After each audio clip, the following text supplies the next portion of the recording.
It was 95 of December. Karen and I just had our firstborn, Jacob. It was a cold winter. I liked to hunt and thought for Christmas dinner I should hunt our meal.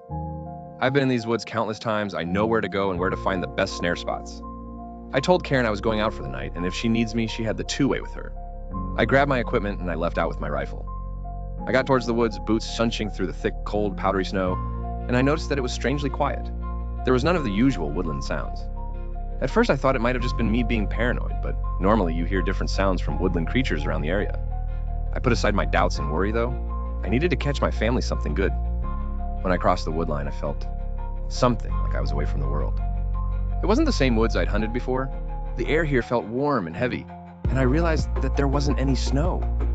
It was 2 or maybe even 3 feet deep, but here it was like it wasn't even winter. It seemed to me maybe it was spring. At that point, I started investigating to find out what the hell was going on. I walked for what seemed like forever with nothing to provide any idea of what was going on.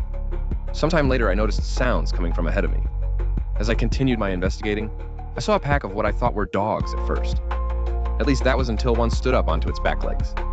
It had to have been at least 8 foot tall, and those arms were so long. It wasn't natural. I'd never seen anything like this before.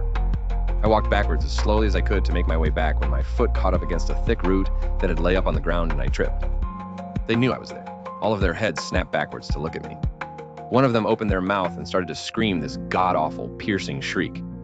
I didn't hesitate for one moment to get my ass up and run. I ran until I felt like my lungs were going to burst and tried my damnedest to keep out of sight.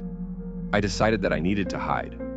Luckily, I knew this area like the back of my hand, and I went to one of my little retreat spots and began to set up shop, so to say. I found my little dugout, and I started to cover myself under the leaves so as to be as obscured as I best could. I grabbed my rifle and waited. 10 minutes passed, and I saw one of those things pass by me.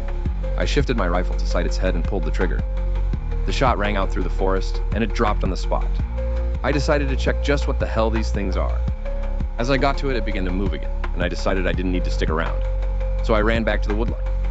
When I got to the edge, it was like there was a huge hole. A void, if you chose to call it that. I didn't hesitate as I heard footsteps crashing down toward me, and those horrible noises following. I had no way of knowing what would happen, but I had to take my chance, and I ran through that void. I never thought I would be so happy just to feel the snow and the chill of the wind. I turned around to make sure I wasn't followed. I saw them standing there, looking at me with anger. They tried to come toward me, but they couldn't make it past the trees. They stood there for a moment, and as they did, they started to fade away, but I could still feel their eyes on me. I made it home and told my wife about everything. I told her that we will never go into the woods again. Now I have 2 children, Jacob and Thomas, and every day I tell them to stay away from the woodline. God knows what could happen if they ever got curious.